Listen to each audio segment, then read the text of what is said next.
Hey everyone, welcome back to my channel. Today I want to talk about the new movie, Where the Crawdads Sing. Originally, Where the Crawdads Sing was a book written by Delia Owens, but was adapted to film by director Olivia Newman. Just a disclaimer, I have not read the book, I know, in uncultured swine, so I will be analyzing this movie specifically for the movie element of it. Bear that in mind and don't hate on me. I only saw one trailer for this movie leading up to me going to watch it, and it looked pretty mysterious and intriguing, so I wanted to give it a go. The synopsis is as follows. Abandoned as a girl, Kaya raised herself in the dangerous marshlands of North Carolina. For years, rumors of the Marsh Girl haunted Barkley Cove, isolating the sharp and resilient Kaya from her community. Drawn to two young men from town, she opens herself to a new and startling world. Without further ado, let's get into the 6 things that make a movie great. 1 is the plot. The synopsis for this film wasn't terribly inaccurate, but I probably would have framed it a different way. The movie opens with a couple of boys finding a dead body in the marshland. Because of the way that the townspeople have alienated Kaya because she lived out in the marsh by herself, they were very quick to point fingers and blame her for this murder, so she's captured, thrown in jail, and put on trial.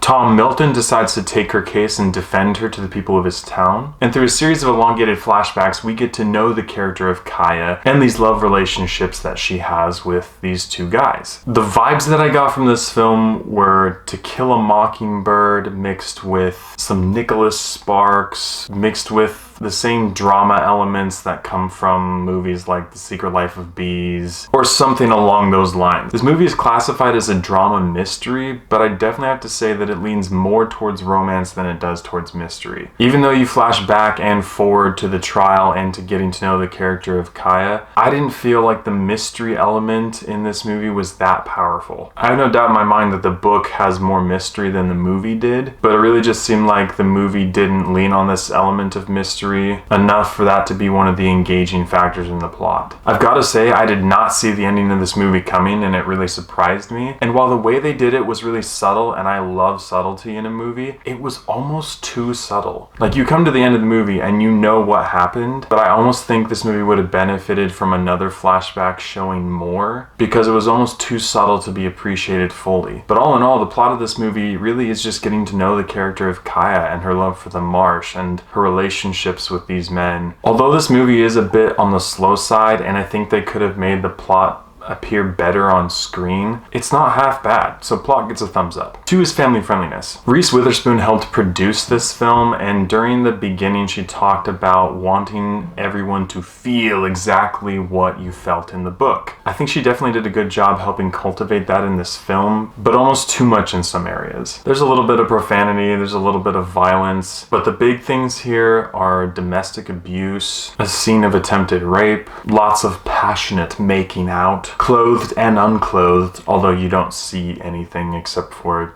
different parts of skin, but none of the vital areas. But each of these scenes seem really, really intimate, which is per the course for most romance films, but it really seemed like they made a focus to make these scenes more intimate while not showing anything, and they did a really good job of that. And because of the realistic nature of both the domestic abuse and the sexual scenes, I have to give family friendliness a thumbs down. 3 is acting and script. I gotta say, I think the acting and script of this movie were really well done. Daisy Edgar-Jones did a really nice job playing a girl who is incredibly intelligent, but very shy and outcast. And I really like the performances from David Strathairn, Michael Hyatt, Sterling Macer Jr. But most of all, I have to give props to the 2 love interests in this movie, played by Taylor John Smith and Harris Dickinson. I think they did a really excellent job in this movie showing what a healthy relationship looks like and what normal tension and issues look like in that versus what it looks like in a very unhealthy, toxic relationship. In fact, I think that the way that this film showed those dynamics is probably better than I've seen in a lot of other films. But what comes paired with that is being pretty uncomfortable in the toxic relationship. As you should be, but it's just displayed so well that it makes the viewer feel really uncomfortable sometimes. There were some cheesy lines here and there in the script, but not enough to turn you off with this film. So acting and script get a thumbs up. 4 is character development. Again, I think the dynamic of a healthy relationship versus a toxic relationship spills over into the idea of character development. Kaya's relationship with each of the people in her life is developed very well, and it's very realistic. The attention to detail that they have with her interactions with these characters and the way that they develop develop is really well done. There are some twists and turns involved in character development that play out well on screen, but there's a decision that Kaya makes that does not make a ton of sense to me, and it's pretty integral to the plot. And while it may make sense in the book, what you see on screen, it doesn't really compute, even though they try to explain it. That's literally all I can say. But other than that, this film did an excellent job with attention to detail and character development. Gives a thumbs up. 5 is visuals and CGI. And here we see the downfall of this film. Literally in the opening of this movie, they have a terrible CGI blue heron as it's flying through the marsh, and it is disgustingly bad. Birds are kind of an important theme in this movie, and all of the birds they use are CGI, and they are awful. In addition to that, they use some age progression CGI, and it is some of the worst CGI I've ever seen in my life. There were several people in the movie theater that literally laughed out loud because it was that bad. Thankfully, this film does not rely on CGI to make it work, but what little CGI there was in this film was absolutely terrible. So visuals and CGI get a thumbs down. And 6 is rewatchability. This movie is rated PG-13 and it has a runtime of just over 2 hours. Like I said, it plays kind of like a romance drama film, and that's a bit of a slower pace. I enjoy films like that, but I definitely think that this film could have benefited from having a bit more mystery in it. I didn't feel like the stakes were very high when it came to the mystery front, just based on the way that this movie portrayed it, which is a bummer because the story that is here is really good. In addition to that, some of the intimate scenes and uncomfortable moments in the toxic relationship are pretty uncomfortable, which always makes me hesitate when thinking about watching the movie again. Kudos for making it realistic, but as far as rewatchability goes, it kind of impacts that. So rewatchability for me gets a 50-50. With all those areas considered, I have to give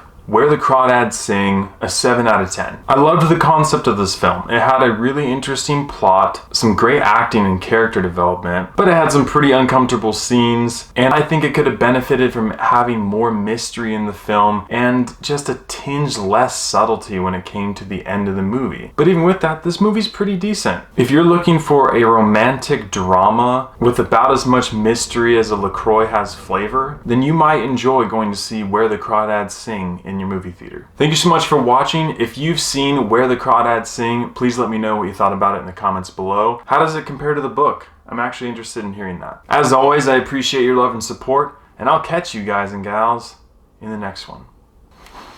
Oh, I can't feel my leg. Oh.